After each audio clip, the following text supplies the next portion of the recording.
Welcome to the What Really Happened radio show. Because World War III is a really bad idea. Here is your host, Michael Rivero. And aloha, America. Welcome to our show today. It is Thursday, July 2nd, 2015. Sure happy it's Thursday. Sure happy it's Thursday. Sure happy it's Thursday. We've got lots and lots to talk about today.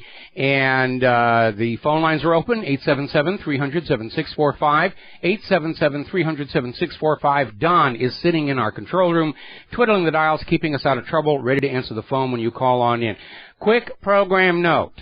Barring the unexpected, meaning a loud bang or something, I am going to be taking tomorrow off for the 4th of July weekend. I'm actually going to be devoting the time to working on the software for the new version of the WhatReallyHappened.com website. It's getting really, really close, but you know the law of cybernetic entomology. There's always one more bug, and that's the kind of the phase I'm in here right now.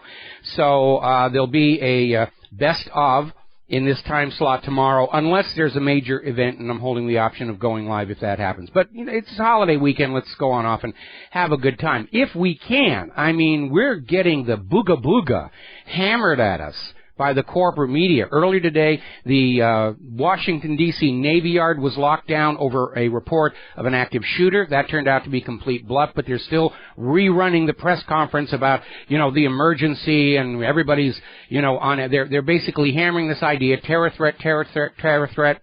The U.S. government agencies are saying they're on high alert for the 4th of July.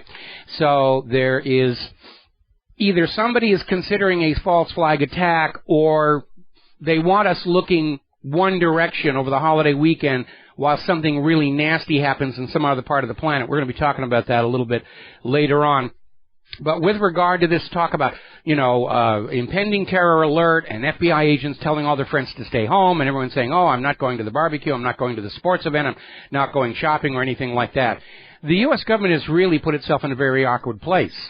Because after all this Sturm und Drang about a potential terrorist attack over the coming holiday weekend, if nothing happens, they were seen as crying wolf again and causing immense financial damage to small businesses all across the country, who I think would have grounds to sue under various restraint of trade laws. All those laws they put into place to guarantee and protect the profits of corporations would come into play right now.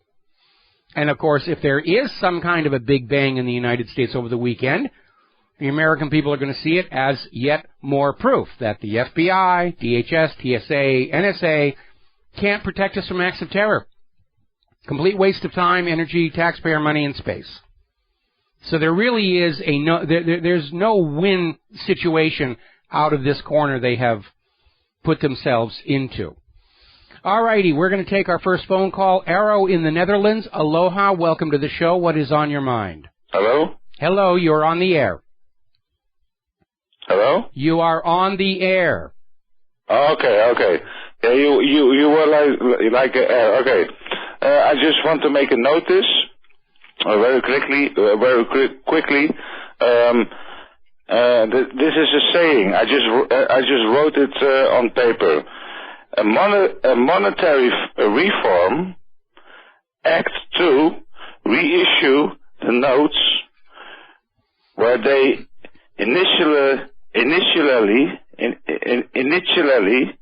have been created for gold or silver. Now they're issued on wishful thinking. Well, now they're issued on wishful thinking. Yeah. And, exactly. you know, the only monetary reform that is going to actually solve these problems is to get rid of private central banks loaning the public currency into circulation at interest. That's the only monetary reform that can really work. Everything else is just advertising for the political campaigns. Thank you. Thank you very much for the phone call. We're going to let you go here. Now, the referendum for Greece is set for Sunday. And we're already seeing the money junkies start to throw their tantrums. Eurozone is likely to deny any new bailout requests. The IMF is lobbying American companies not to pay bills they owe to the Greek economy. Germany's prime minister is lashing out at Cyprus. They're looking for scapegoats everywhere because they don't want to admit they put themselves in this corner. The European Union took a hard line with Greece to send the message that independent or individual member states of the European Union are not allowed to stand up and complain about how they're being treated. Yesterday we were talking about the contagion from Greece. It's not just economic. It's political as well. Because Cyprus is not backing down from the bullies up in Brussels, and the Greek people are not backing down either. And right now the European Union, and for that matter Washington, D.C., is looking at what's going on in Greece and saying, this is going to give the slaves in all the other countries uppity ideas. We got to find some way to shut this down here. Now, Greece has come out in terms of the Greek Energy Minister, Panagiotis Lafazanis. I got that on the third try here. And basically saying that Greece does, in fact, have a plan B. If the referendum votes no and the European Union says no more bailouts, they have another source. He refused to elaborate, but I think we can pretty much come to the conclusion that he's talking either China or Russia, most likely Russia. In fact, Donald Trump came out and said exactly the same thing. Putin's going to come to Greece's rescue, and it's one of the few things I'm in agreement with Trump about. Now remember, yesterday it came out, there was a leaked IMF document that said, even if the people of Greece vote yes and accept more austerity, it's not going to change the ultimate outcome. Greece is going to collapse. And part of the reason is the more austerity is applied, the more the economy shuts down and the less able they are to pay their debts. Kind of makes you wonder if all of these money junkies at these top banks don't really understand economics, or they want Greece to crash so they can come in and have a fire sale. Just grab the Parthenon and put it as a lawn decoration in front of one of Sheldon Adelson's casinos out in Las Vegas, like they did the London Bridge some years back.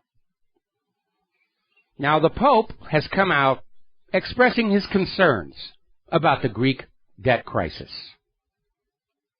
It's a problem. We're really worried about it. And basically saying that they're looking for a solution that should be based on the dignity of the human person. I don't think that's really going to accomplish much. I think the Pope could do a lot better for Greece by selling off the Vatican's majority interest in the Beretta Arms Company and that publishing firm that produces porn. Sell those off and send the check to Athens. That's actually going to accomplish something positive here in the real world. Francois Hollande is saying that Europe is entering unknown territory if Greece votes no. They're all worried that this European Union is starting to come apart. And they have valid grounds for that because Austrians, 260,000 Austrians, have signed a petition to exit the European Union. They had enough signatures to force a referendum debate in the Austrian parliament. That's how serious this is getting. All right, we're going to grab a quick phone call. Dustin in New Jersey. Aloha, Dustin. Welcome to the show. What's on your mind? Yeah, Mike. Yeah, everything the media says or any government like France or Germany says in the U.S. and Britain, it's the opposite. Germany has Deutsche Bank. Deutsche Bank has derivatives. They don't want Greece to leave. Even though they say they don't care, they do care because of the derivatives. So, I mean, Greece needs to really, the government should just, even though the referendum passes, they just should vote no and go east. People don't realize, I keep stating this, that you can't cover debt with more debt. You have to default and clear your debt. The 11th marble has come home to roost, is what it comes down to. Dustin, need to let you go, need to take a break for commercials, and we'll be right back.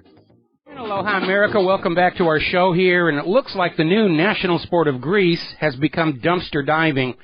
Things are really ugly over there, and obviously the American corporate media doesn't want you paying attention to that. The corporate media is all about, oh yes, the bankers must be paid. Debt is holy. Debt is sacrosanct. We don't care if it was created through fraud. You will obey the debt. You will worship the debt. You will sacrifice to the debt in perpetuity. Like I said, banking isn't a science. It's a religion.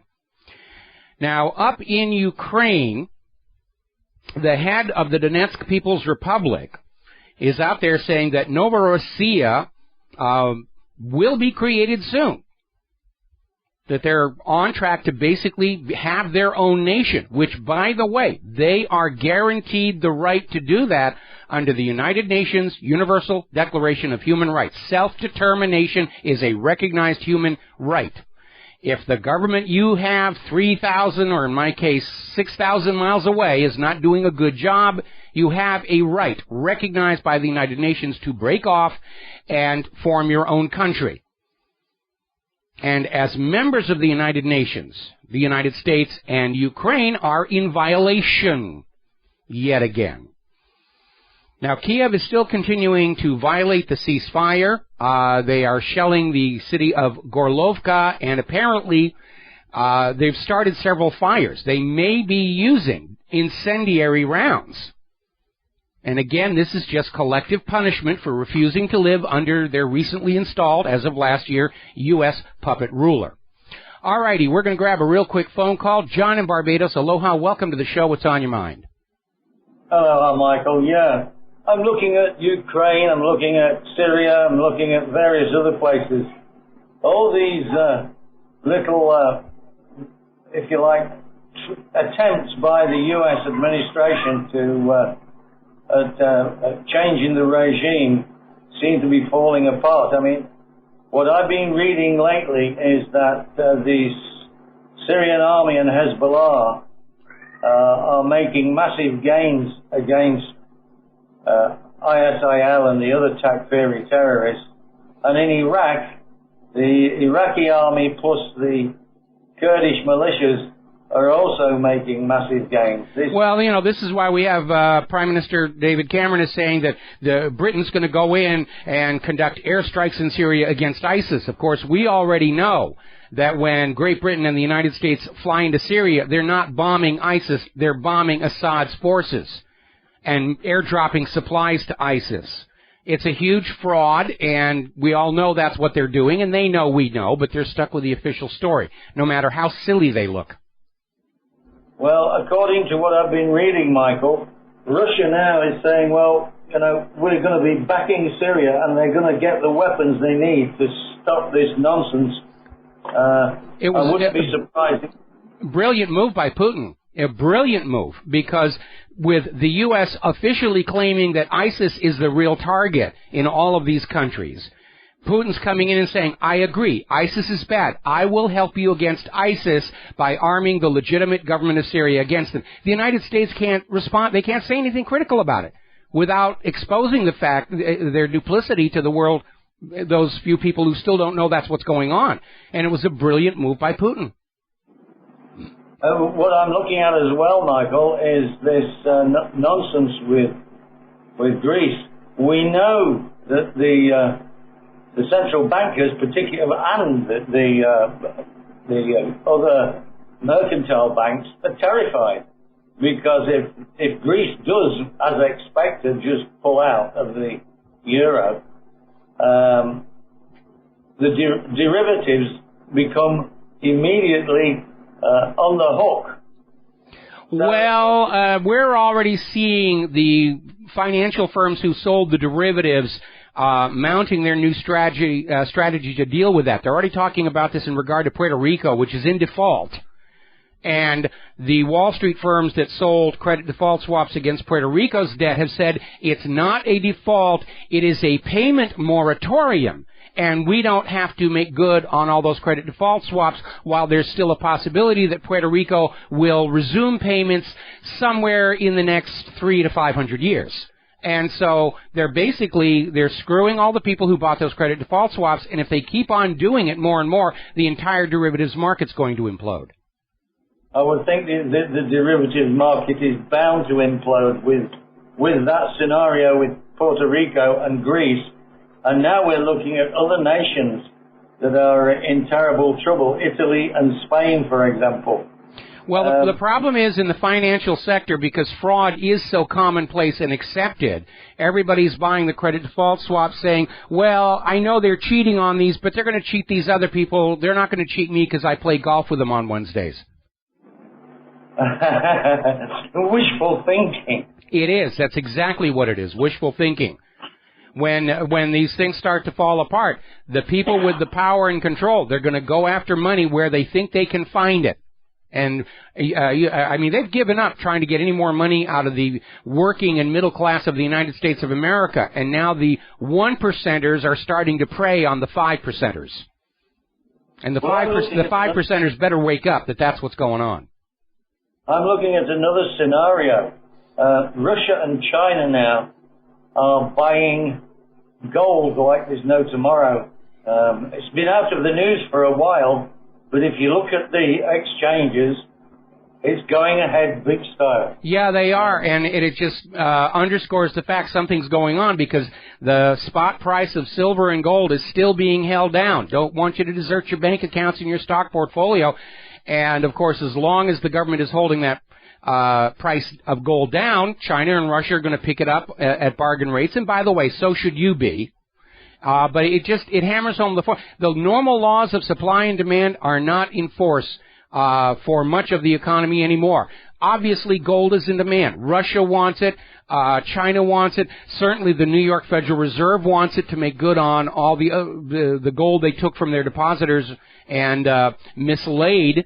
And the demand for gold exceeds the world output of gold mines. Under normal economic rules of supply and demand, the price of gold ought to be going through the roof. So obviously, somebody somewhere is intervening.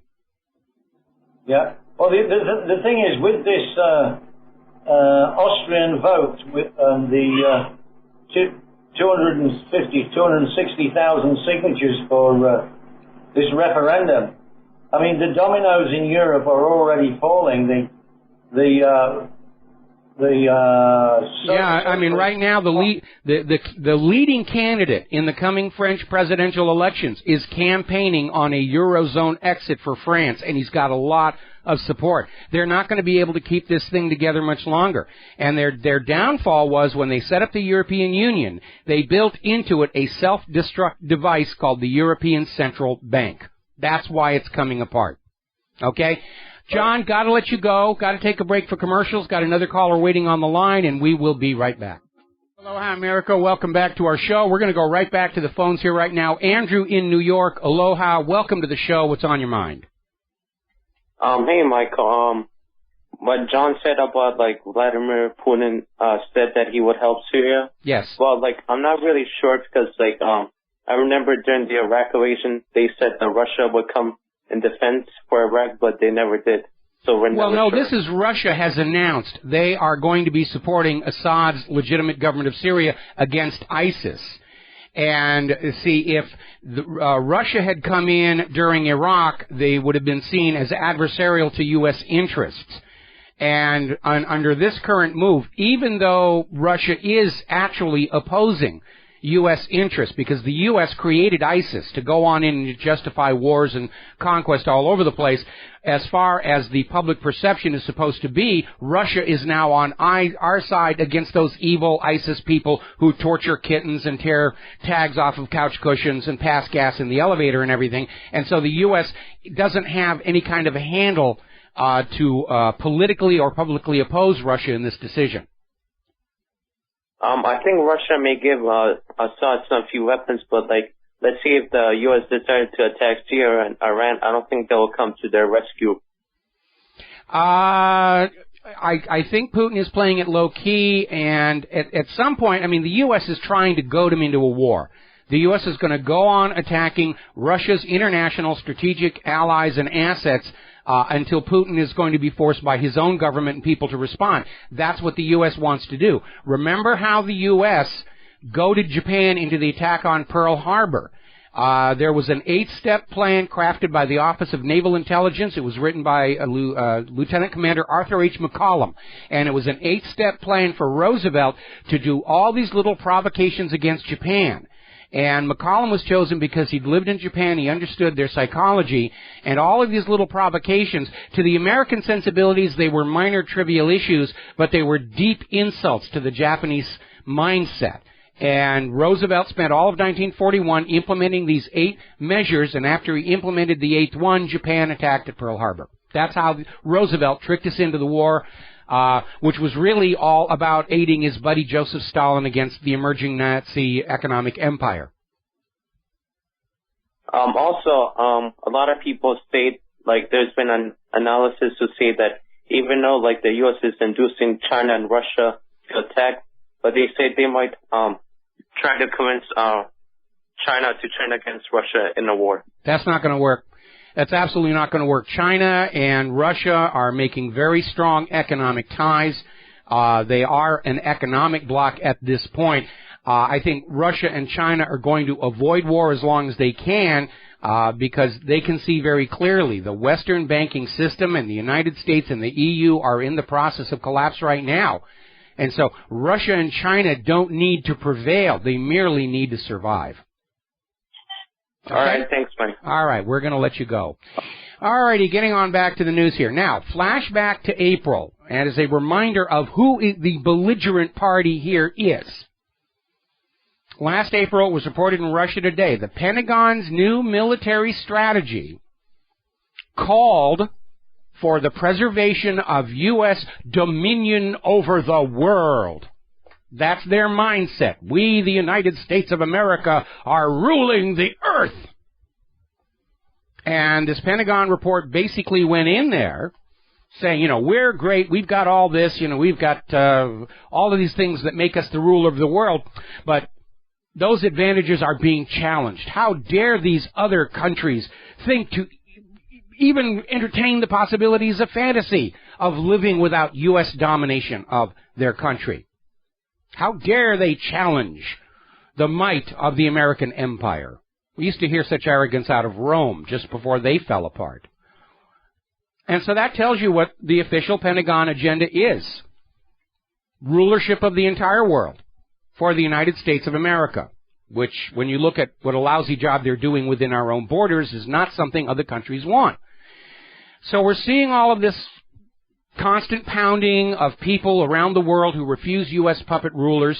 They're all trying to break free. And again, it's a repeat of the decline and fall of the Roman Empire, where Rome's military might was inadequate to the task of keeping all the rebellious provinces in line, especially after they lost those 3 legions up in Germany. They just couldn't get, even with the Roman roads, they couldn't get from one place to another quickly enough.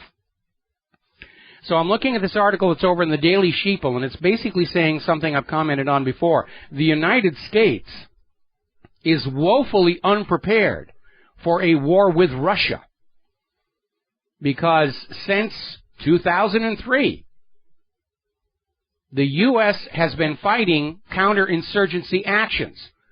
They have bought equipment for, they've trained their troops for, going into other people's countries and slapping down that segment of the population that doesn't want a U.S. puppet ruler.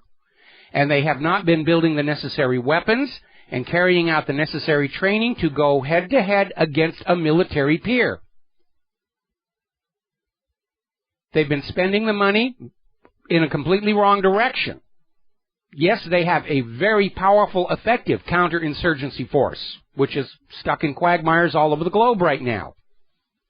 They have not been preparing to go to war against a military peer. China and Russia have. They've understood the biggest threat to their country is not from little regional tribes over in this out-of-the-way corner in the Middle East whose oil wealth they covet. They understand what the U.S. has been planning for. Even back in the 1990s, the Project for the New American Century, Washington, D.C. think tanks set it out. Our goal should be, we are the only remaining superpower on Earth after the collapse of the Soviet Union. Let's act like it. Let's conquer the world and make them live the way we do, in permanent servitude and slavery to private central banking.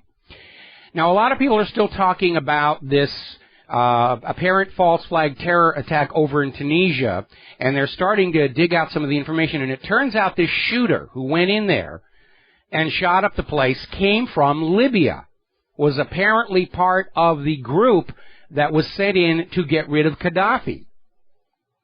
And so already we've got U.S. fingerprints all over this situation.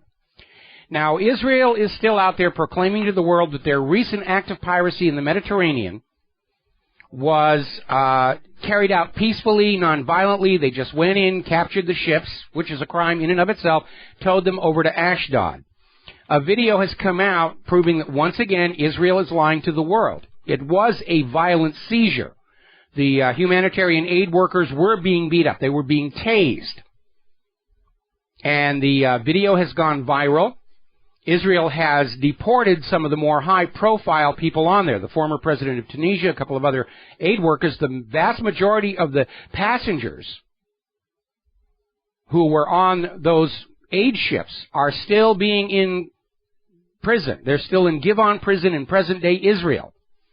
At the moment, I think Ann Wright is still there in prison, and I'm very, very concerned about her well-being right now. So, of course, the corporate media is out there trying to sell the idea that poor Israel, they were just so threatened. They suffered an existential threat from all those boxes of crayons and Band-Aids and solar panels that the Gaza flotilla was bringing in. And there's an article over in Electronic Intifada just pointing out the ludicrousness of these BBC presenters who are still out there saying Israel's the underdog. We have to support Israel. They're the underdog. They're weak and helpless. Netanyahu is weak and helpless. The IDF is weak and helpless. The nuclear bombs down underneath Dimona are weak and helpless, and we should all love and support Israel. And then BBC wonders why their audience share is collapsing. We'll be right back. BBC just had to let another 1,000 people go because their viewership is that bad. Aloha, America. Welcome back to our show here now. Over in Lebanon, as you know, there has been an ongoing dispute regarding maritime borders. Now, from Lebanon's point of view, there's no dispute. They go to the point on the ocean where their national border hits the Mediterranean. They draw a line straight on out, and they say everything on our side is ours, which is the standard practice around the world. Israel, however, has come out saying that basically they have pretty much territorial rights to the entire eastern Mediterranean. It just should all be theirs. And we're not talking about just water and fish. We're talking about major deposits of natural gas. And Israel, as one of their agendas, the reason they keep attacking Lebanon is to get Lebanon to surrender an 870-kilometer zone to Israel control. And it's full of natural gas. So today we're seeing this story that came out of the Daily Star, how Lebanon has told a senior U.S. official that they will not make any concessions. Their borders are their borders. If anything, they said it is time for us to, draw these on a map firmly with full United Nations cooperation and all concerned parties, but that's as far as they're going to go. The message to Lebanon is, no, we're not surrendering our natural gas to Israel just because they say so. What is important to note about this story for all Americans is how Israel is sending U.S. government officials to press its territorial claims against Lebanon. Another reminder that our nation, too, suffers underneath puppet rule on behalf of a foreign government. Now, over the last month, there's been this ongoing controversy regarding a French telephone company, Orange, who announced they were going to be joining the boycott, divestment, and sanctions movement against Israel by severing their relations with their Israeli partners. Then, of course, Netanyahu and everybody came out screaming, oh, you're an anti-Semite, you hate the Jews, and Orange said, all right, we're going to back off. Now Orange is reversing themselves again and saying that for purely financial reasons, they are going to dump their Israeli partner by mid-2017. And I'm sure that Israel's going to come out and say, well, in 2017, you're being anti-Semites and Jew haters and the rest of it. The reality is, as I understand it from Orange's point of view, is they're not actually making money off the Israeli partnership. They're being shortchanged. They're not getting the revenue they thought they should be getting. Now, here's a very alarming story. This is from the Times of Israel. I want to quote you the direct headline. Israel giving Egyptian army free hand in Sinai, official says. Now, call me silly, but I thought Egypt still owned the Sinai. And Israel doesn't really have much to say about what's going on there. What I think is about to happen, and by the way, Israel just closed Highway 12, which is down in the south part of Gaza. I think what's going to happen is over this coming holiday weekend while Americans are distracted with terror warnings and, terror alert level is peach toper mauve or whatever they're going to call it, that Egypt, meaning El Sisi, and Israel are going to go into the Sinai and just slaughter a bunch of the Egyptian people who've made it very clear they too do not want to live under U.S. puppet rule. And we're going to be told they're jihadists, they're ISIS, so have no sympathy for all these men, women, and children that are lying in bloody shreds. They deserved it. They refuse U.S. rule. I think that's going to happen this weekend. Israel tends to time the worst of their war crimes to American holidays, so that you who are expected to just pay for all of this with your taxes aren't paying attention to just how that money is being spent. Now, Israel is up there declaring that Syria's Assad may stay in power, but he's going to be left with a rump state because apparently Israel's new solution is to balkanize Syria, break it up into little tiny pieces, and we'll let Assad keep this little tiny corner over here that nobody wants anyway. That's their new approach after 4 years of not being able to get Assad out. Now, here we have a story out of IntelliHub. Okay, the neocons here in Washington, D.C. are openly talking about needing to support Al-Qaeda in Syria. It came out the U.S. government is actually funding ISIS in Syria. Do you get what that means? The United States government is now officially, admittedly, a state sponsor of terror. We're supposed to all be afraid of Al-Qaeda, and our tax money is going to support them in Syria, which I guess under the USA Patriot Act means that we're all going to be thrown in prison for supporting terrorism around the world. I mean, they're throwing people in jail for supporting Al-Qaeda, for supporting ISIS. And here the U.S. government is doing exactly that with your tax dollars.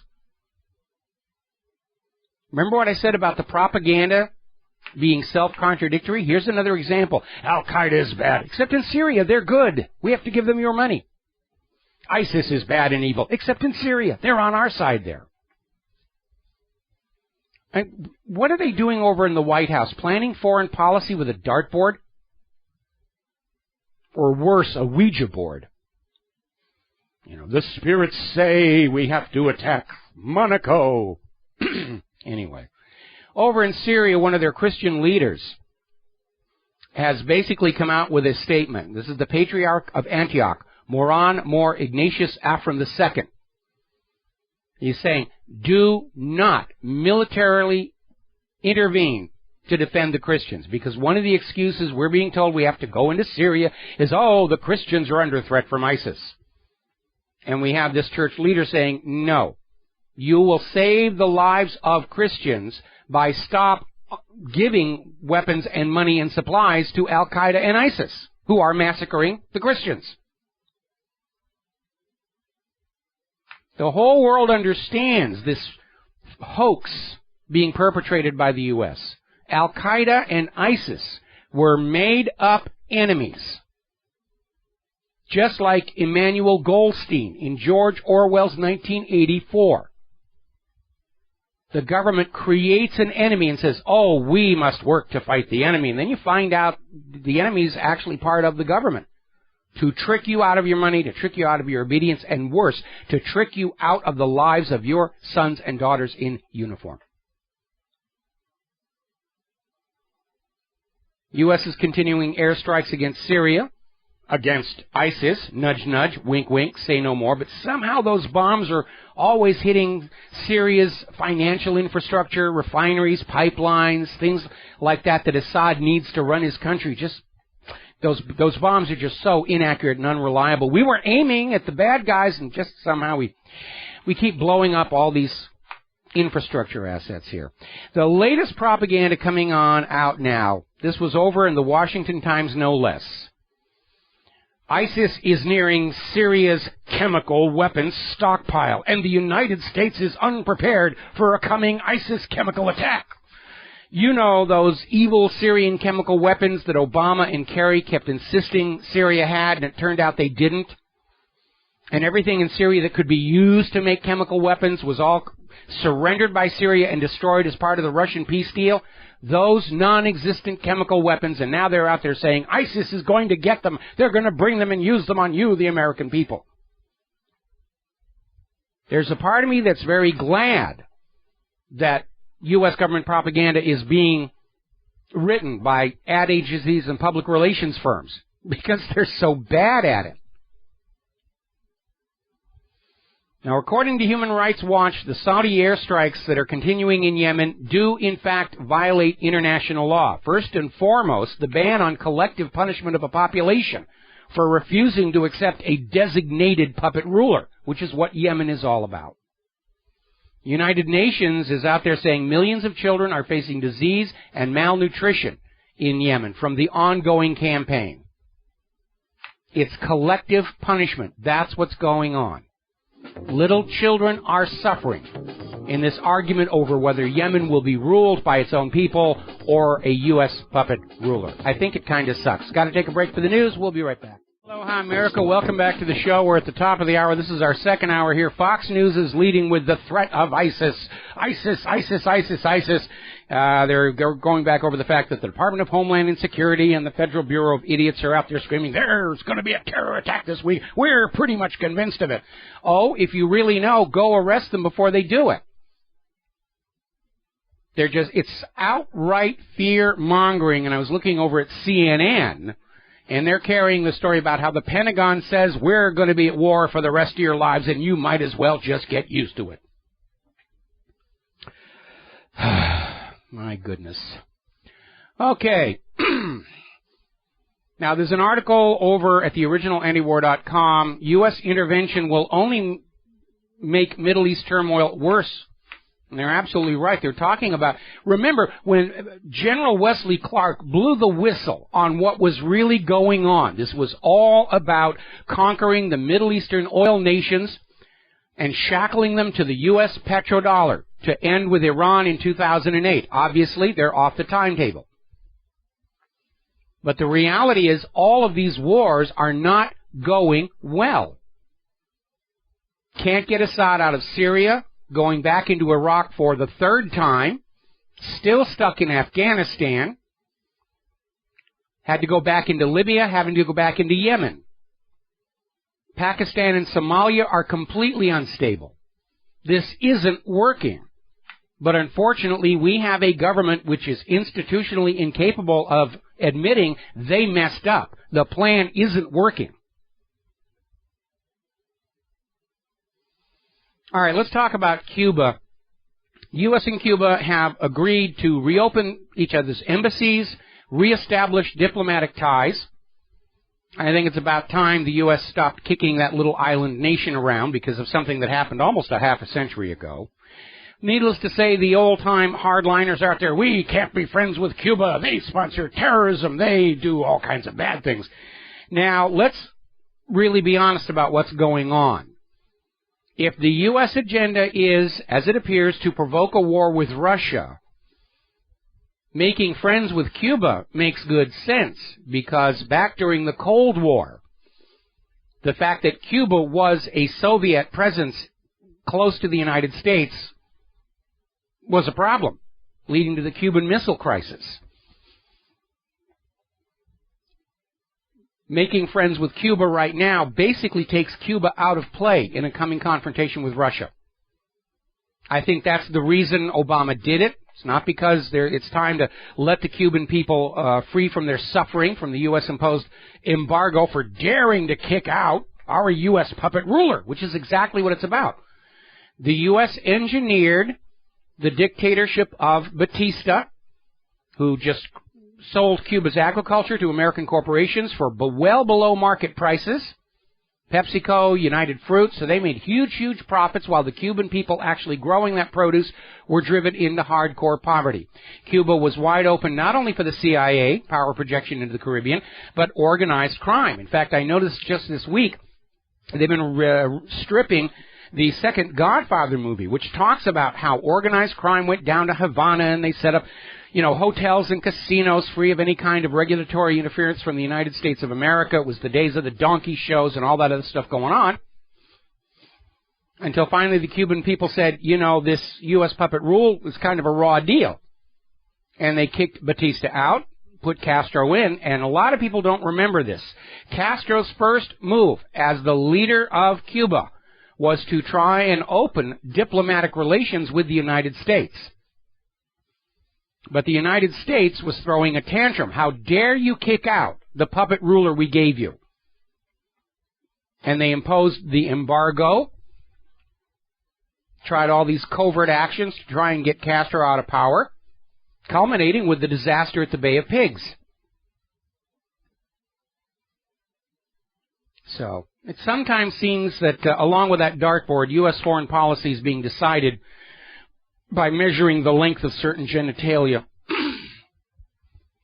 Now, Obama's out there talking about the U.S. Embassy in Cuba, this is what change looks like. Maybe, maybe not, because, frankly, I would not suspect, or rather, I would expect that the U.S. is going to try and subvert Cuba from within, like they were doing before. They couldn't get the Castros out through embargoes enforced. We'll make friends, go on in, and eventually have a new U.S. puppet ruler in there. Let's talk about the economy, because outside of Greece, the economic indicators are not good. The numbers are coming in from June, and factory orders had their biggest annual drop since 2008. People aren't ordering products, therefore the factories aren't making products. Now, in June, employers added 223,000 jobs. It was expected to be above 250,000. So they failed to come up to the forecast of the expectation, and yet the U.S. government's unemployment number has dropped to 5.3%. Huzzah, huzzah, there's only 5% of Americans out of work. It's a complete lie. And they're starting to understand that we understand that by saying, well, it's the participation rate. These people, these 93 million people who aren't working, they don't want a job. That's the problem. They're lazy. They're shiftless. They want to live off of welfare. They're not even looking for work. Therefore, we don't count them as unemployed. Of course they're unemployed. They don't have a job. And the reason they're not looking for work right now is there are no jobs out there.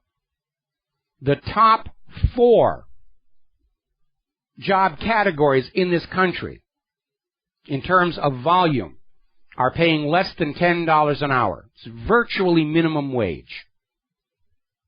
But we have a record 93.6 million people not in the American labor force. That's 1/3 of our current population. And when you subtract out children who are too young to work and Americans who are too old to work, and you look at that 93.6 million against what is left of the population, you will see how truly bad the job situation is in this country. Unless, of course, you work for the corporate media, in which, it's 5.3%. This is all good news, And, of course, you need to look at those jobs that were created. Were they high-paying manufacturing, industry, engineering, technical jobs? No, those are going to the H-1B visa holders.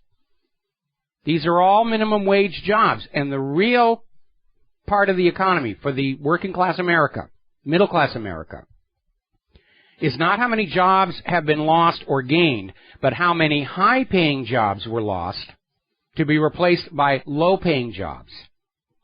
That's something they don't talk about, the vanishing middle class. Now, going on over to Obamacare, the numbers from that are not looking very good. There are now barely enough taxpayers with their own private health care to cover the cost of all the people on the government-entitled health care.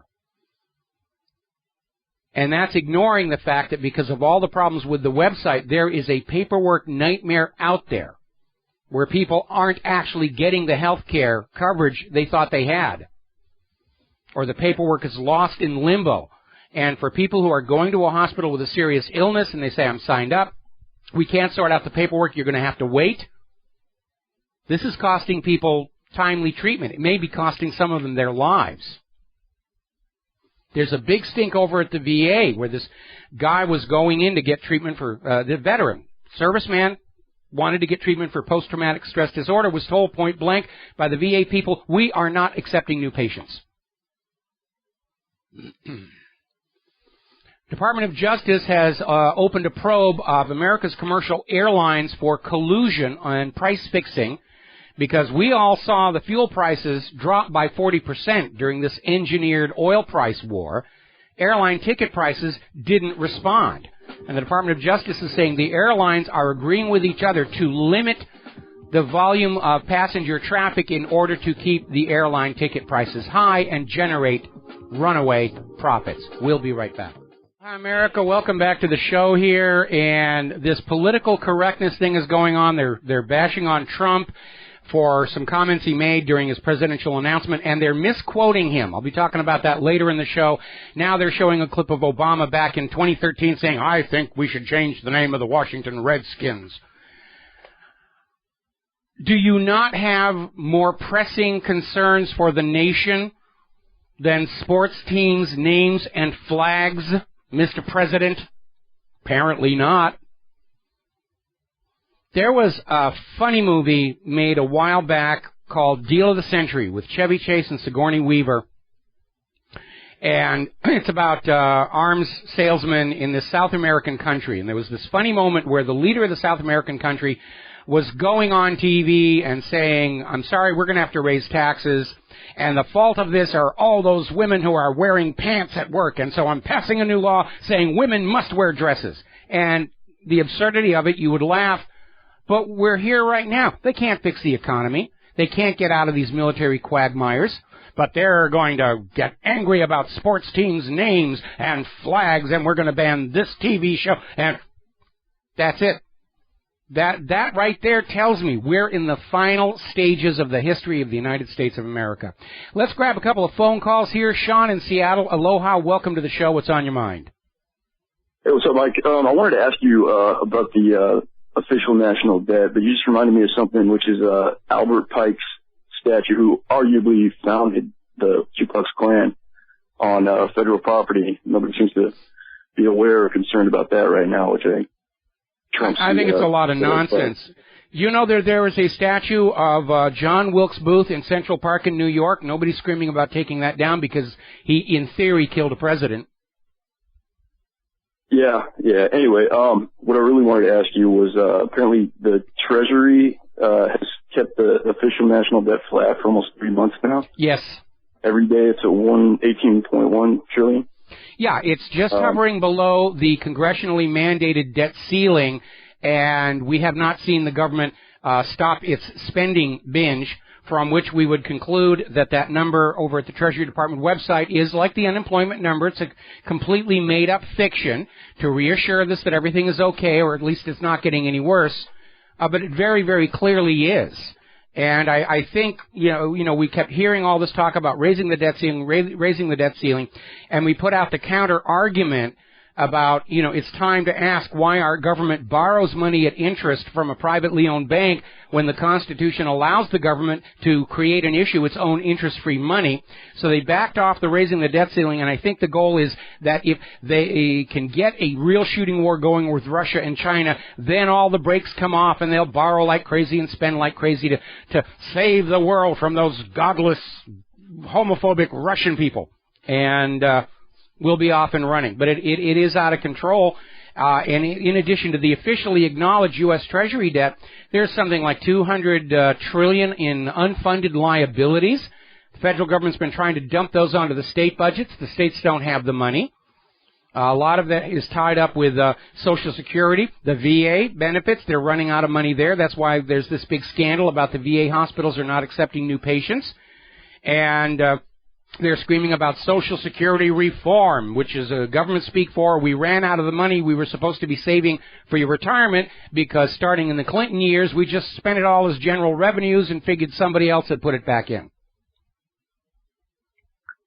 about this real ID. They're talking about how you're going to need it to get on an airplane next year at some point, but you're going to need it to go into a bank shortly after that even, and a lot of other basic, things people have to do. Yeah, it's, national ID and everything's in the computer, and I got to tell you, years ago, not that long ago, one of the biggest disappointments in my life was I never got to be a father. Never got to have kids, but at this stage, there's another part of me that says I'm kind of glad I didn't, because I wouldn't want any child that I loved and cared about growing up in this government. No kidding. All right, thanks, Mike. All right, man. Thank you. We're going to switch over here to Paul in Pennsylvania. Aloha. Welcome to the show. What's on your mind? Aloha, Mike. This is Paul from Poker Face. Paul, calling you about the Freedom Palooza party that we're throwing on this weekend, this 4th of July weekend. It's our 5th anniversary of it, the first one without Jim Trafficant. Well, go on and tell our listeners, how do they get there, what's it going to cost, and who are the headline talents? Well, we have folks like Marlon Miller, who started the American Eagle Party as, a choice other than red or blue. We have Mark and Nancy and Don Bochner coming from Militia, Michigan. Wayne Madsen coming up from Florida. He's ex-military intelligence. We have a real special guest this year. Her name is Sandy Tesla. She happens to be the niece of the great Tesla. Oh, okay. Excellent. Yeah, she happens to live nearby. She came here 2 years ago. She stopped by. She loved it. Couldn't come last year, and she's dying to get on stage this year. She wants to talk about harp and everything else that her uncle was into and the state of the world like everybody else. We have Jim Condit. We have Art Larson. We were supposed to have Paul Fromm coming down from Canada, but he couldn't get a visa to come into the States, not for a month, because he's such a hater. Yeah, by the way, when I was searching for information on Freedom Palooza, I came across this entry. The ADL has declared you a hotbed of anti-Semitic Jew hatred. Which is why I'm sorry I can't get a ticket. If I were there, I'd be showing up this weekend as well. But I'm a little too far away out here in the middle of the Pacific Ocean. Speaker, brother. Well, thank you. Speaker, my friend. Hopefully in the future I'll have a chance to do that. Claire and I are trying very hard to move back to the mainland so I can start accepting all of these invitations for public speaking events. Brother, that'd be awesome, man, because we need voices like yours out there, and this is the place to come. It's like where free speech is actually allowed here. We do have people of every race here. We had the gay brother Larry Sinclair speak at Freedom Palooza 2 and 4. He was the one that was Obama's buddy for a couple nights up in Chicago. We have brother Blake Jackson opening it up tomorrow. We have ex-attorney, or what was he? He was the Pennsylvania's, not Attorney General, the Assistant Attorney General, Phil Berg. He put out a book called Obama Crimes. He has a new book out right now that came out. So he's going to be coming here to speak. And the cool thing about Phil is he also got harassed by the AD on SPLC, and he basically told him, like, no Jew tells me who I cannot and cannot go visit and go talk to or go speak in front of. So I was like, thanks, Phil. So we also have Jim and Joe Rizzoli. They've been doing a lot of work trying to expose the Holocaust. And that pretty much rounds out the weekend. We have lots of musical talent. Poker Face is playing through the weekend. And then we have a bunch of individual acts that are coming. So we have a lot more speakers this year than usual because so much is going on right now that it's just like, okay, we'll have less acts, more speakers, so that's what we're doing this year. All right. Well, listen, I did post the information on my website here. We're coming up on a commercial break. I'm going to have to let you go. But if you're in that part of the country and you don't have anything else to do, get on out and see Freedom Palooza 2015.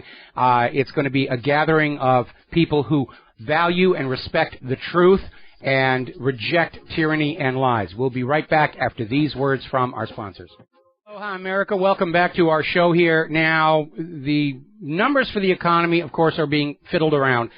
And a large part of the consumer economy in recent months, when they're saying, well, people are spending all about the same as they were spending last year, most of that has been in car sales, automobile sales.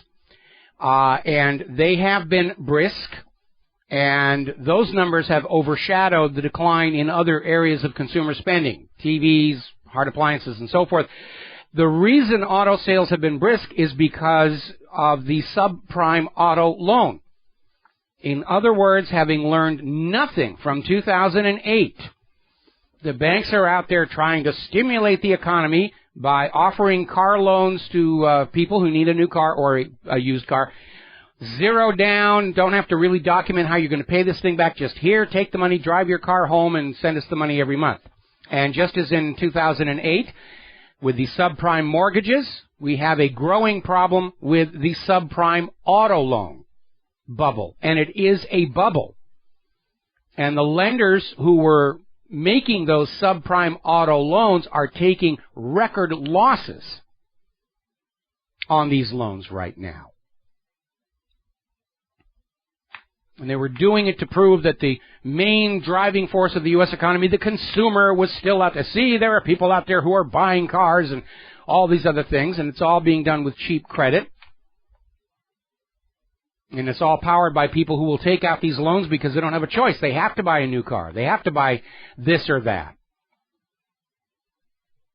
And they're unable to make the payments.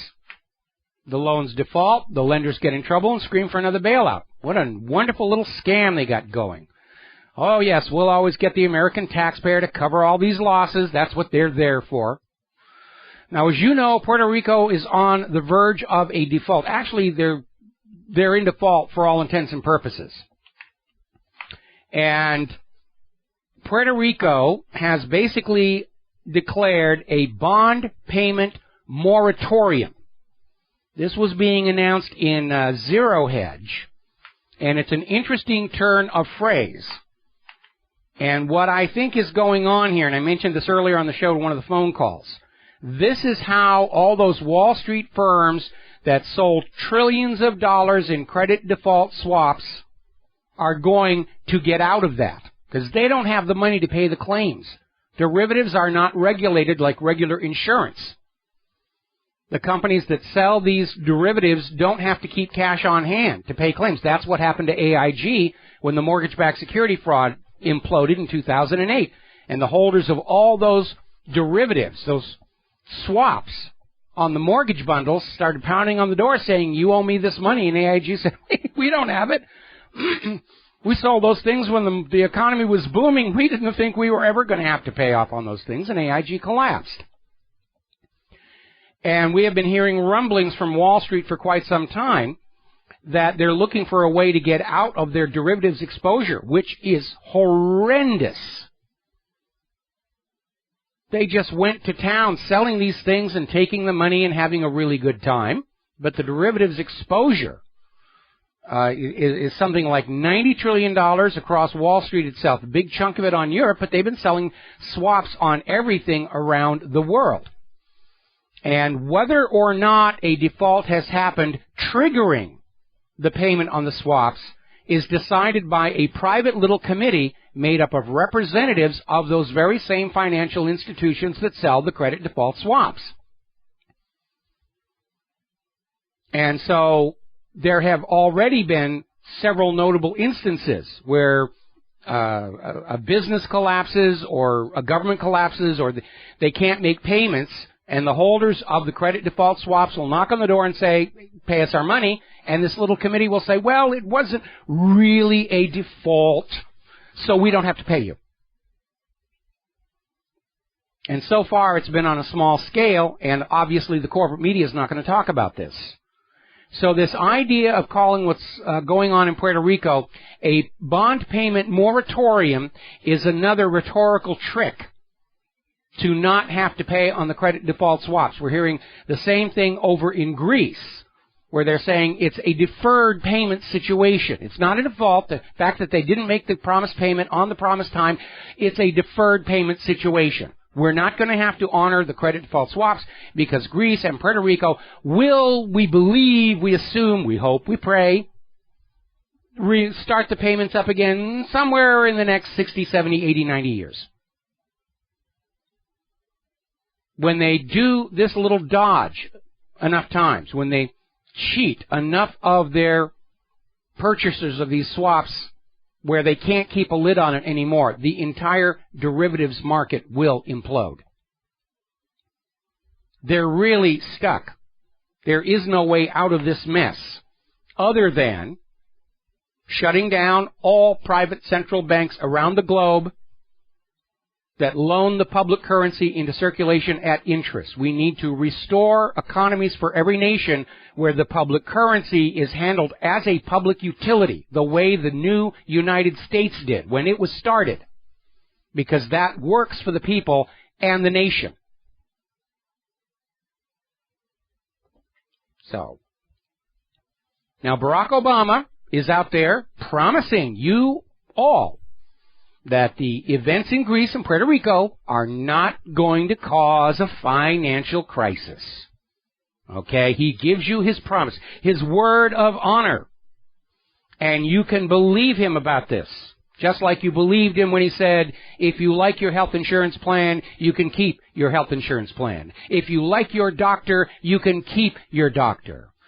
Trust me, Obamacare is going to save you $2,500 per year. Trust me, the NSA is not abusing its power.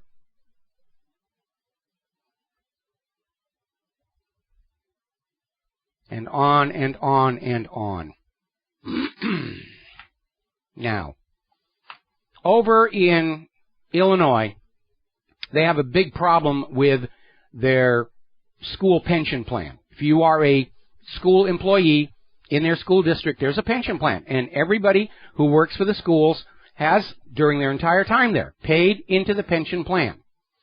And like so many other pension plans across America, they invested in the mortgage-backed securities because Wall Street's ratings agencies labeled these mortgage bundles AAA investments, which made it legal for pension funds to buy them. So the mortgage-backed security fraud implodes, pensions are emptied out, and now they're in trouble. And the Illinois House refused to even vote on a bill to somehow recapitalize the pension fund. So now the Chicago schools are in real trouble. In order to meet their pension obligations, they're starting to cut resources for the education itself. Cutting teachers, cutting classrooms, crowding the kids into fewer and fewer classrooms. Illinois as a whole is heading toward a state government shutdown because of their debt. They're looking at a total of 1,400 Chicago public school workers are going to be laid off because of the pension plan. And nobody in Chicago or the state of Illinois seems to have the gonadal tissue to stand up and say this was all caused by the 2008 implosion of Wall Street's mortgage-backed security fraud. Because we can't say bad things about the bankers. We can't say bad things about Wall Street. That's the holy of holies in America, is that alley on Wall Street. By the way, do you know why it's called Wall Street? Because in old times there literally was a wall along there to keep the pigs out of the farmers' gardens. How very appropriate. We'll be right back. And aloha, America. Welcome back to the show. We're talking about the economy. Now, over in Detroit, Michigan, where we used to have an automotive industry, things are really bad. And by the way, I remember Michael Moore's first documentary, Roger and Me, really hit the point hard. That when the large automobile corporations started moving their manufacturing to other countries, it was going to cause hardship, and it sure did. Wayne County, Detroit, this fall will put 30,000 homes on auction for tax foreclosures, unpaid property taxes. 1/3 of those homes are still occupied. That's how bad things really are. And of course, the corporate media is out there saying, oh, it's only 5% unemployment, ISIS, Confederate flag, gay rights, blah, blah, blah, blah. It's just nonstop connotation to keep you from thinking about what's really going on and how serious the situation is getting. Now, there's another article over in Investment Watch blog, The Coming Era of Pension Poverty. The core problem with pension plans is that the promises were issued without regard for the revenues needed to pay the promises. This is not accurate for reasons I have already said. When you are part of a pension plan, you are paying your money into it. Sometimes there's a copay from your employer. The money is supposed to be invested to generate a profit out of which the pension payments will be made. Now, everybody was playing the game. The employers were paying in, the employees were paying in, the pension fund managers were investing it, and they invested it in what they were told were AAA-rated securities, and it imploded. But for some reason in this country, under the religion of banking, we're not allowed to criticize bankers in Wall Street, unlike Iceland. And so everybody turns around and they blame the victims. Oh, these old people, they're living they're living a lot longer than we expected them to live. And, really they're making too many demands of pensions and Social Security. It's really all their fault. No, it isn't. The pension funds and the government in general keep making promises they can't keep. And maybe at the time they made the promises they could keep them. Then they got cheated by Wall Street. And they don't want to say that because they don't want to offend Wall Street and they don't want to look like they were idiots. So it's the fault of all these people. They were supposed to die before they reached retirement age. New poll being reported out here says 72% of Americans are expecting the worst economic collapse ever, ever, ever. Fox News just updated that poll on millennials in the U.S. willing to move to other nations if they received an offer. It's 55%. More than half of our young people are ready to drop their lives here in the United States and go to other countries. And, of course, that represents our best and our brightest, our most energetic. It represents a major brain drain. That's a big part of what destroyed Europe when the new America was created. We didn't have the Bank of England siphoning off the wealth of people. We had innovation, we had technology, and the best minds of Europe came over to the new United States of America. And Europe ground to a halt. Now, here's a very bizarre story. This is in the Miami Herald, and it's addressing the issue of all of these college graduates who are just drowning under their student loan debt because they can't find high-paying jobs.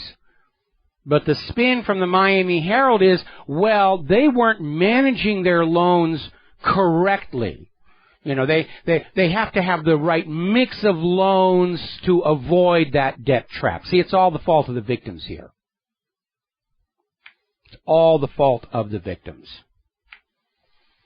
Now, there's a very interesting story over at the New American.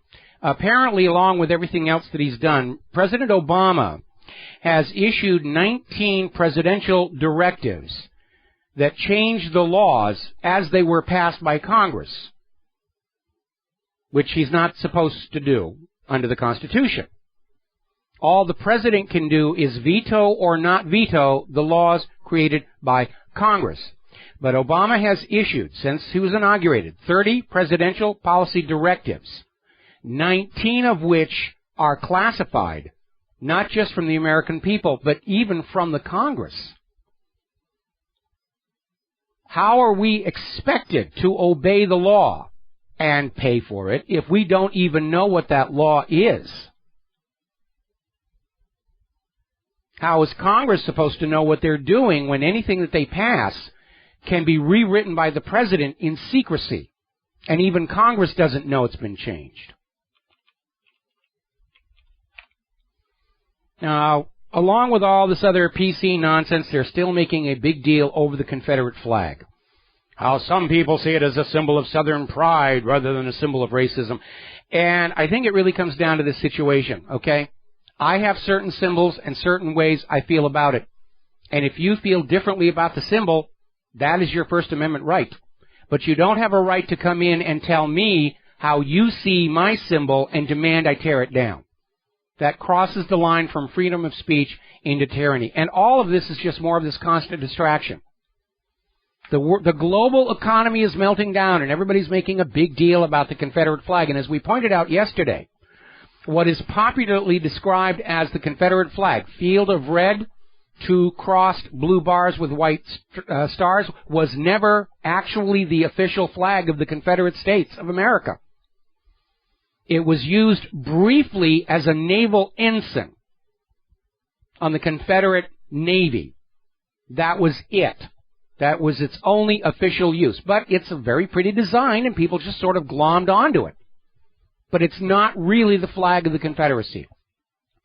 Somebody put up this article, little tongue-in-cheek, about how they're coming for the Massachusetts flag now.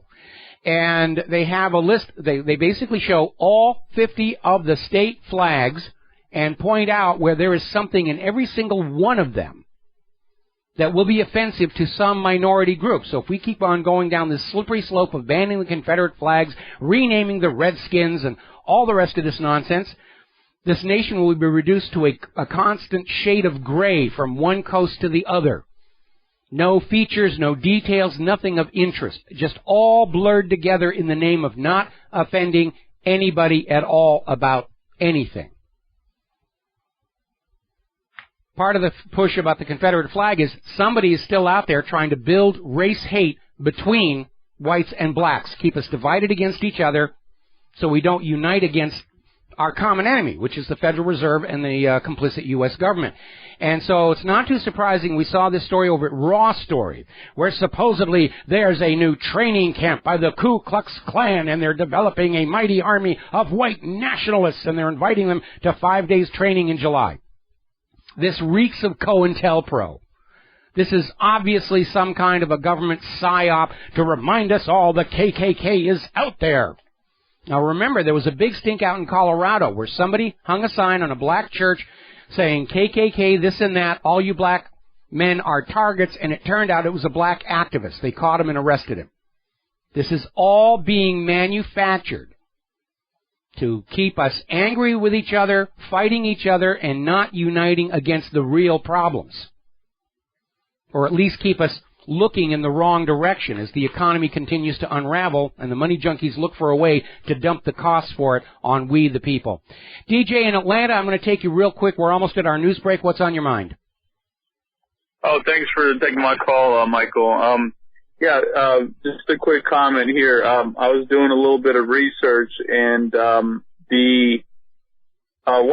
found out one of the reasons that Utah was labeled high risk under the Jade Helm pretense is the Mormon connection. Mormon Church is the second most powerful. And there was a Mormon revolution in American history that doesn't get talked about a whole lot. DJ, I'm sorry, I'm going to have to let you go for the news break. If you want, you can call back later in the show during our third hour, and we will be right back. Aloha, America. Welcome back to our show. Hour number 3. The phone lines are open, 877-300-7645. Let's get on to our political lineup for next year's presidency. As you know, it has now become documented that Hillary Clinton lied to you, the American people, and she lied to the Congress regarding having classified information on her unsecure private email server. And as it turns out, there is a law, or actually it's a policy, that on this revelation of the improper storage of classified information, the U.S. government is now authorized to seize Hillary Clinton's private email server. Unfortunately, we know that following her printing out of the paper copies of her email to give to the State Department, Hillary Clinton formatted the disks on her server, destroying the evidence. Now, this policy or this law also authorizes the government to basically go out and check other Internet paths her secret information could have taken. And sooner or later, they're going to be knocking on the door of the NSA and say, all right, prove you can really do what you say you can do. Give us all of Hillary Clinton's emails. Because if they can't or won't, then it tells us that this NSA spy thing has all been a gigantic bluff. CNN is actually admitting that the Obama White House lied when they claimed they didn't know that Hillary had a private email server. So, it's unraveling over there. And I guess the Clinton campaign has run out of excuses and weasel wording, And now they're down to hurling abuse. You know how lawyers think. You know, when the facts are against you, argue the law. When the law is against you, argue the facts. When both the facts and the law are against you, call the other side names. And so as of today, the Hillary Clinton campaign is calling the Congressional Benghazi panel a charade. It's just a joke. You shouldn't be paying attention to that stuff. Don't take them seriously. They're just woman haters over there. And the Clinton campaign released a video basically saying this Benghazi panel, it's just a waste of taxpayer money. It's chaired by a Republican who's out to get Hillary. Meanwhile, evidence has surfaced that somebody somewhere is trying to find dirt on Bernie Sanders because he is gaining in the polls against Hillary. And I have some advice for Bernie Sanders based on my own experience with the Clintons back in the 1990s. Stay out of small airplanes. Stay out of urban parklands. Never tell anybody that you're depressed. Because a lot of the Clinton enemies died under mysterious circumstances. And we can add to that the former White House chef who just all of a sudden went missing and they found his body because he had been hired by the Clintons. So he had inside information. All right, we're going to take a phone call. Raven in Germany, and what's on your mind today? Yeah, hi. I first time I called was like yesterday. I wanted to call again today. Okay. I've been like an expat over here in Germany for like 25 years. I have to say that the country I grew up in no longer exists from what I see. You know, I've been over visiting a couple times, and it's really all gone. You know what I mean? It is. When I was a kid, we drove around in a pickup truck in the back, you know, and today if you saw somebody driving around their kids in a pickup truck, the services would come and take your kids away. Oh, that's dangerous and everything. And yeah, it is. You see, like the Clintons, who are probably the biggest criminals. I mean, Bill Clinton, you know, lied to the American people. I mean, the office of the president was supposed to be a respectable place. You know, this man represents the United States. He's supposed to be the beacon of what the United States stood for. Well, that's what we're all taught, that, you know, government is supposed to be an honorable profession. We know it isn't. We know it is the curse of political power, that it attracts the very sort of people who should never be allowed to have it. And that understanding is why the Founding Fathers set our nation up the way they did, with limited power to government, authority diffuse across the nation. They didn't want any one individual to have too much power and authority because they understood inevitably when somebody has the ability to do something, they will do bad things with it. When the government has the ability to spy on us through the Internet, they will do it for bad purposes. Yeah, I consider myself a patriot. I'm a combat veteran, and after my time in we'll use the Hollywood term, the Iraq War Part 1, you know, I really wasn't with the whole war thing, so I could have been a career soldier, but I decided to get out, you know, and live a nice quiet life here in Germany. But it's really the decay and deterioration, what I see, what's happening with the United States. I mean, I talk with everyday Germans, and, you know, and you get the feeling that everybody kind of knows, you know, you know, the white hats don't belong anymore with the U.S. No, they never really did. I mean, you know, we're coming to understand that the U.S. government has been playing dirty with the American people going back for at least as long as I've been alive. And that's the reality, that the American people lost control of their government over 100 years ago when the Federal Reserve was created, and didn't even really have that firm control over it before that. What we are taught in school that this nation is and how it works and represents is a complete made-up fairy tale that we're taught to believe in, so that we don't recognize what we see with our own eyes as evidence that this nation is actually something entirely different. Yeah, well, that leads into, like, Hillary Clinton running for president. A lot of people don't even know that Hillary Clinton was thrown off of the commission that was investigating Watergate for corruption. She was fired. She was flat out fired, did not get a letter of recommendation for lying and other unethical behavior. And her husband, corruption, is corruption and Clintons go together like tea and cream. There's 3 C's involved: Clinton's, corruption, and CIA, and add a 4th C, cocaine, because that's a big part of where the CIA gets its funding that they don't want Congress to know about. And the media is playing along with it. There was a couple of weeks ago, probably 5-6 weeks ago, there was where Hillary Clinton had wanted to go to a cafe somewhere, I think it was Iowa, where she wanted to have a talk with just the normal people, and she parked her wagon there in the handicap zone, in a handicap place. And that video, the video of it, her parking right there was like removed from YouTube within an hour. You couldn't even see it, and the protection. Well, thank goodness we kept our own copy. I would love to see that.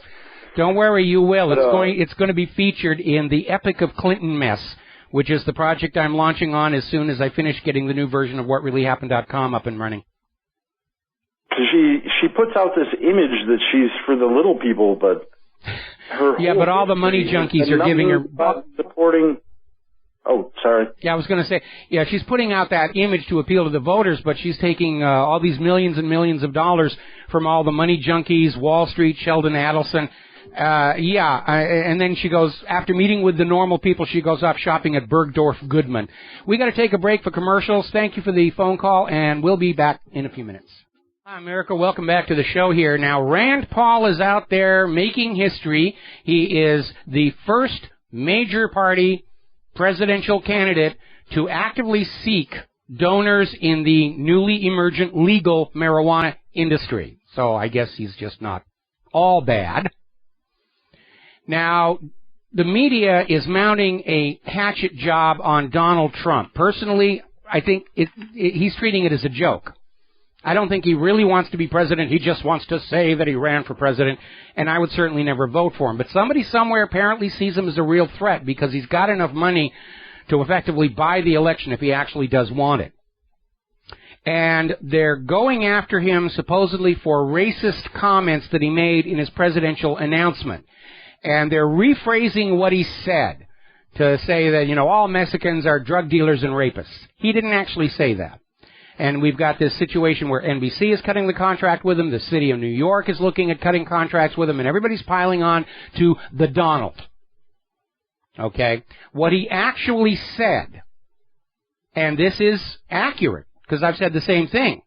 The people coming in across our border as illegal immigrants are people who were not successful in their own country. We're not getting the best. We're getting people who couldn't make it in Mexico. Some of them are fleeing prosecution. And it's accurate. But in this PC world, even if something is true, you can't say it. It's not politically correct. But they're definitely piling on to Donald, and I'm scratching my head trying to figure out why somebody somewhere seems to think he's some kind of a threat. All right, we're going to take a phone call. Mark in North Carolina. Aloha, welcome to the show. What's on your mind? Hey, Mike, 2 things, though. One, you just talked about Donald Trump. I judge a lot of times somebody by his enemies. When I see both parties and the establishment conservatives and establishment talk radio turn against this guy, I start to think he's a lot better than people think, and maybe he will run. I mean, he is serious about this. The other thing is, I want to ask you about the Bush-Clinton connection, and that's in Mena, Arkansas. Yes. The flying in of drugs yes. to the United States. Yes. And it's known that the CIA was doing this. Yes. Do you think there's something to it or what?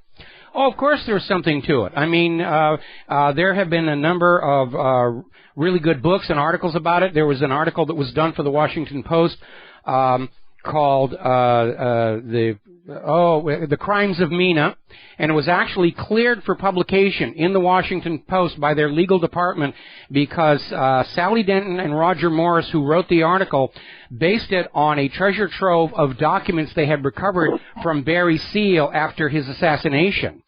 And the Washington Post lawyers looked at it and said, yeah, they've got the goods. They've got the goods on the CIA running cocaine into Arkansas while Bill Clinton was governor and Bush was in the White House. And the Washington Post managing editor at the time, Bob Kaiser, killed the article and wouldn't even meet with Sally Denton or Roger Morris to explain why he did it. He just spiked it, said, never going to appear in the Washington Post. And you need to remember that Bob Kaiser and George Bush were fellow alumni of the Skull and Bones fraternity, which, by the way, was itself founded with drug money, from opium money. The other thing is two other things is, I think that might be why Gary Webb, I believe, was murdered by the CIA. I agree. And the other thing is, have you ever had Larry Nichols on your show, or do you plan on having him? He's had a lot of insight from it. I'd like to get him on the show. I'm still trying to find contact information for him. I was in communication with him, back in the 1990s when I was still in Southern California, but I've lost touch with him, but I do want to get him back. Why don't you ask Alex? I know Alex Jones has had him on his show. Well, Alex and I are not exactly on speaking terms, so I'm going to have to find Larry Nichols' information someplace else. Anything else you want to talk about? I'm just surprised because you're in the same station, the same radio. Well, I really don't want to go into the dynamics here, but I'll try and hunt down Larry Nichols for you. So thank you very much for the phone call. We're going to let you go. Now, as you heard on the SRN news break, there is a huge blow-up in relations between Germany and the United States of America because it has now come out that the NSA was not just spying on Angela Merkel, which is not something friendly nations are supposed to do with each other, but it does happen, let's be honest. But apparently we're targeting all kinds of German government ministers. It was a thorough penetration. And relations between Germany and the U.S. are being severely damaged by this. Because now you've got virtually the entire German government just furious that the U.S. was peeking in on their business and their private lives. And basically, NSA was spying on the ministries of finance, economy, and agriculture. It was part of their overall program of industrial espionage to find out what products were good, what products weren't good, to find prices, to give the advantage to American businesses. The entire U.S. national economy is being kept up with crime, with fraud, with deception, with industrial espionage, courtesy of the U.S. taxpayer.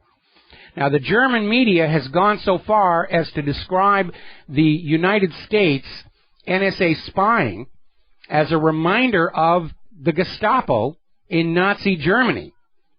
And I don't think that is fair at all. The Gestapo had nowhere near this kind of capability to spy into people's personal lives. They like to pretend that they did, but they didn't. But yeah, we're down in Stasi territory here with what's going on in this country. Germany has appointed a senior judge as a special investigator to go through the leaked list of NSA targets in Germany and find out just what the damage was.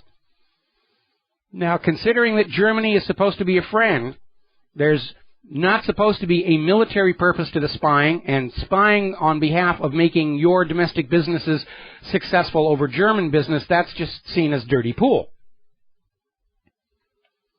And Merkel is caught in the middle because she has been accused of, or her staff has been accused of giving the German BND, Foreign Intelligence Agency, the green light to help the NSA spy on European companies and officials. And this is starting to harm Merkel's popularity. This thing is spreading all over the place. David Cameron is now launching a campaign to ban all encryption in Britain that is not approved for use by the British government. So you better line up in front of Downing Street and get your official British secret decoder ring. Because that's all you're going to be allowed to use.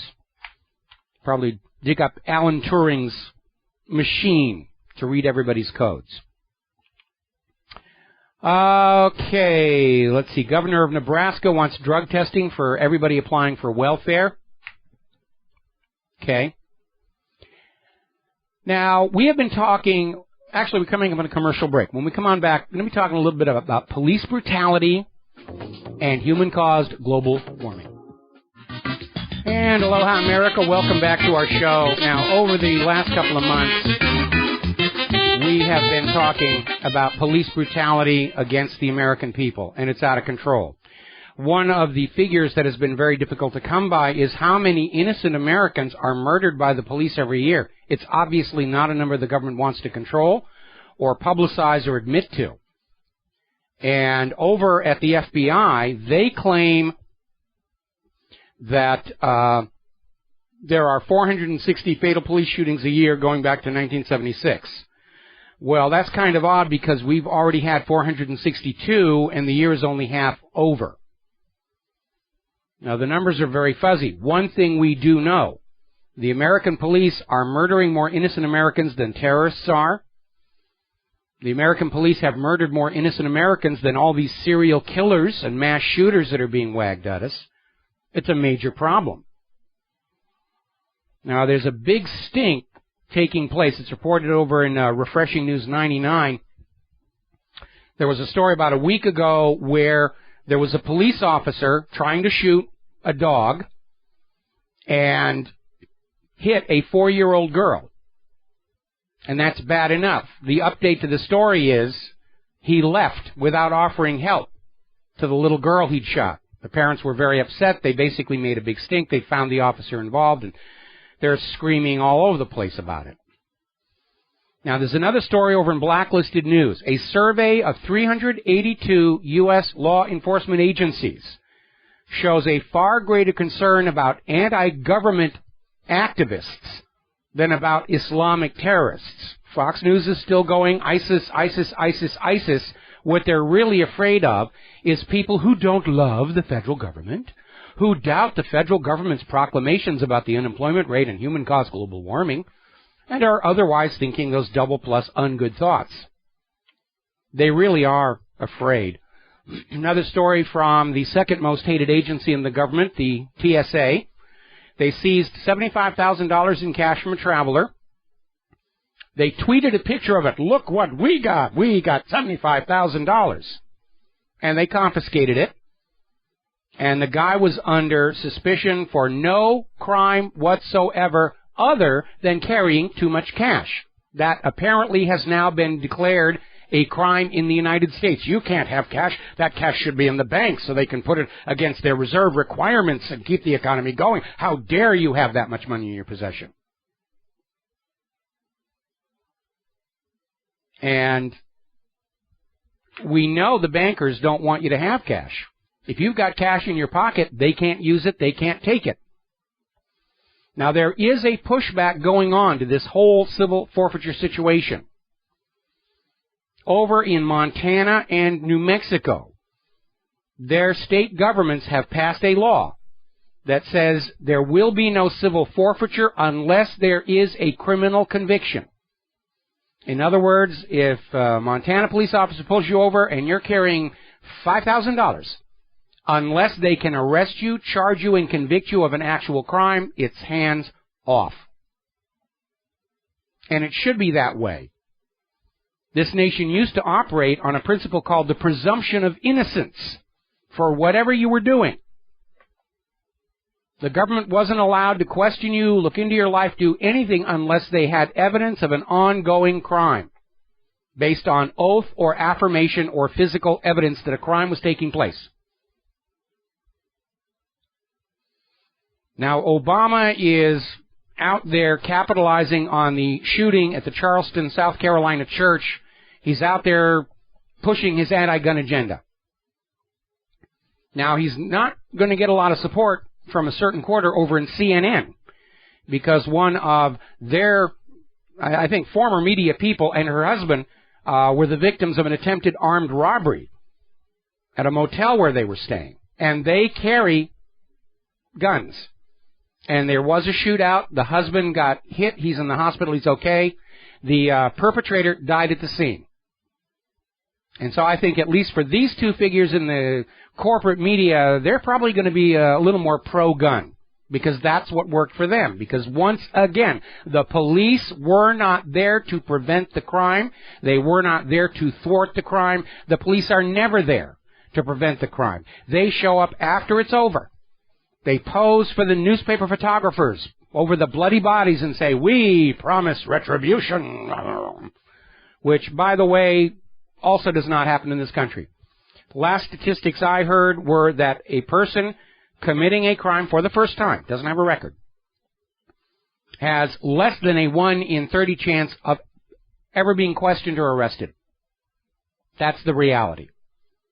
Meanwhile, every year in this country, over 1.5 million crimes are thwarted in mid-progress by American citizens with legally owned firearms. Now, over in Great Britain, I guess they're taking their lessons from Michelle Obama's lunch courses. The British government is granting teachers in the schools the legal authority to confiscate and destroy anything in school lunches considered unhealthy, brought from the home. Anything deemed unhealthy or inappropriate, the teachers will confiscate it. Anyway. Now, the Danish summer so far this year is the coldest they've had for the last 24 years. It's 2 degrees below normal for this time of the year. Bangor, Maine set a record for low temperatures over the last 6-month period. And the carbonazis are still out there screaming about human-caused global warming. There was this amazing story over in The Independent, which is the same newspaper that on March 20th, 2000 assured us all that snowfalls are now a thing of the past. And they're out there saying that hot temperatures are changing the gender of lizards. Maybe they're just coming out because of the Supreme Court decision on gay marriage. I don't know. But, I mean, it's ridiculous, the things they're trying to find. Oh, global warming is bad. Global warming is bad.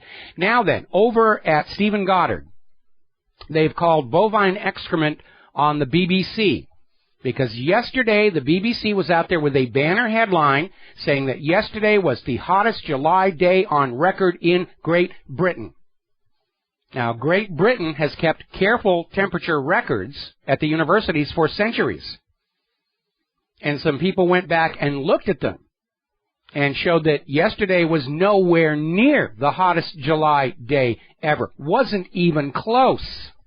This is just the BBC out there putting out the propaganda. Oh, it's hot, it's broiling, the world is warming, it's all your fault.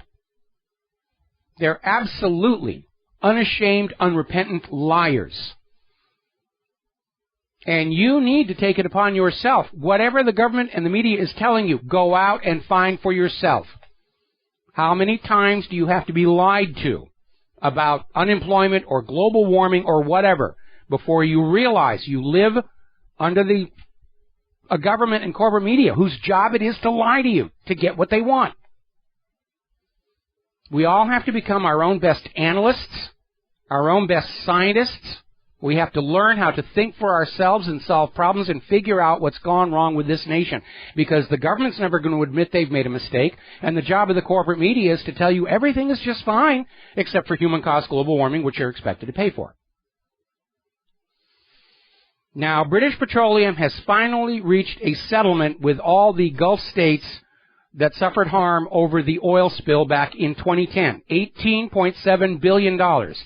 Sounds like a lot of money until you remember that British Petroleum has $992 billion in revenues. So again, it's just another little wrist slap for a giant corporation. So, we'll be right back with the last segment of our program after these few words. Aloha, America. Welcome back to the show here, and we're seeing some headlines coming on in. Apparently, in the game of loans over in Greece, the IMF has reversed its policy, and they're basically going to issue another $1.7 billion bailout to Ukraine. I'm sorry, it's Ukraine, not Greece. And in fact, this goes back to that double standard, where the IMF and the ECB are telling Greece, no more, pay us. And yet over in Ukraine, the IMF keeps pouring money all over them, even though Ukraine cannot service the debt they have right now. So, All right. This is the last segment of our program today, and as I mentioned before, unless there's a loud bang someplace not associated with fireworks, I'm taking tomorrow off to focus time on completing the new WhatReallyHappened.com website to allow our much overworked and underpaid control room staff at GCN to have a little more time with their families and friends. So I want to finish today's show talking about Independence Day and the Declaration of Independence, and I have here my little legally allowed in Hawaii party popper, which is all we're allowed to have for fireworks anymore. I'm so jealous that Georgia has legalized fireworks, but they're banned here in Hawaii. They don't trust us with anything larger than a party popper here. But I'm going to assign some homework to all the listeners for this weekend, for the holiday weekend, in between the TV reruns and the sales at the shopping mall. Prove your independence. Come in and enslave yourself to your credit card to buy this piece of junk that's going to wear out 2 weeks after the warranty expires. You really do need to read the original Declaration of Independence. And I stress original because there are too many places that paraphrase it, that try and reword it. Common Core especially has absolutely mutated both the Declaration of Independence, the Constitution, and the Bill of Rights into something suitable to the growing government tyranny. You need to go back to what was intended. You need to read the list of complaints in that declaration of what the people in colonial America were being put through by a tyrannical, tax-happy government that didn't want to listen to them, that literally kept them under the gun sights of soldiers to keep them obedient, keep them dependent on the Bank of England, keep them dependent on the British East India Company, keep them dependent on the knitting mills in Manchester and Leeds, to turn them into a revenue stream. That's basically what the British government did to the American people. It's what our government's doing to the American people. You're being turned into nothing more than a revenue stream, a walking wallet, and occasionally a breeder of new workers and soldiers. And you need to read through that Declaration of Independence because all of the insufferable abuses have been repeated. We're there again. If you read that declaration, you go through all the things that drove the American colonies to be willing to go to war against their government. And we're back there. We have lost. We have thrown away. We have allowed to be stolen from us our birthright as citizens of the United States of America. And we have been reduced to the same status of servitude as the American colonists were in the months leading up to the Declaration of Independence. And it really is worthwhile to read it, maybe with your entire family, and talk about it. Just say, oh, this is what they were dealing with. Do we have something like that today? Yeah, we do. We have a government that is trying to dissolve the Bill of Rights bit by bit. They're already teaching our children in Common Core that it says something completely different than what it says.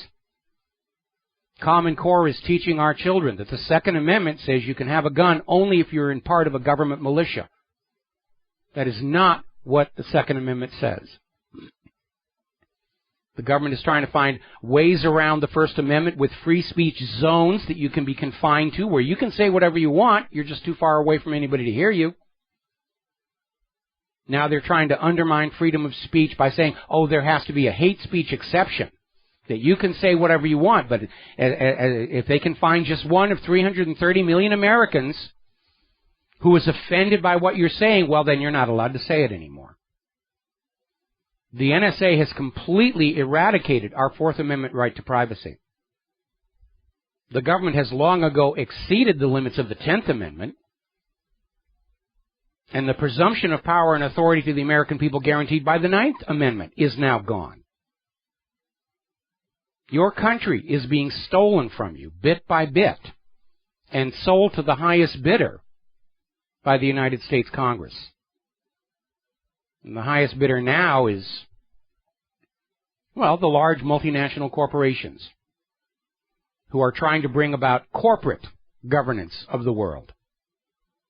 And corporate governance is not a step forward, it's a step back. Because corporate governance is just like theocratic rule. They're not concerned with the well-being of the civil population. Every decision made is justified because it is the will of the imaginary playmate in the sky, or it will affect the bottom line on the ledger. Now, I'm one of those old-school democracy people. The only legitimate form of governance is self-governance. And the money junkies and the power mad, they see it otherwise. They see themselves as appointed by the imaginary playmate or some other justification. I'm smarter than everybody. I'm handsomer than everybody. I deserve it because I'm more ruthless than anybody. Where they want to be rulers of the world. Far too many of them come into these positions of power wanting the label, wanting the accolades, wanting their place in the books of history, and then they turn out to not really be all that concerned with the job itself. Obama's a good example. He got to be the first black president in American history. And then he basically dropped the ball and did whatever his backers and supporters wanted him to do, and absolutely abandoned all the promises he made to the American people. We're coming up on an election year next year. If we get that far, it is entirely possible we may not make it to November 2016.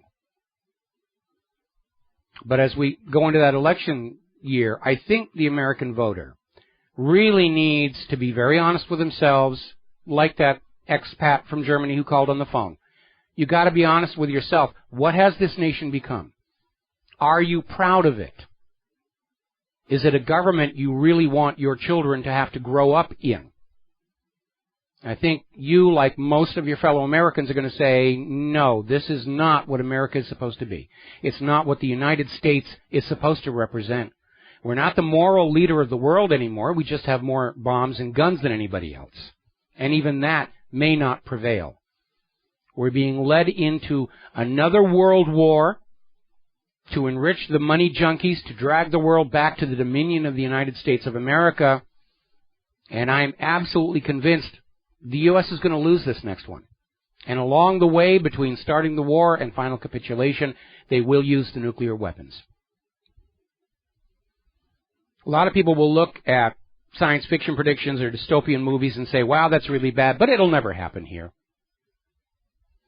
But you know, back in the 1950s and 1960s, there were movies about the government spying on us all and controlling us all and not allowing freedom of speech. And everybody back then said, oh, that'll never happen here, and yet it has.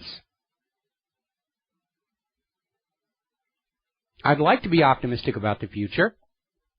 We'd all like to be optimistic about the future, but life experience tends to mitigate against that, I think.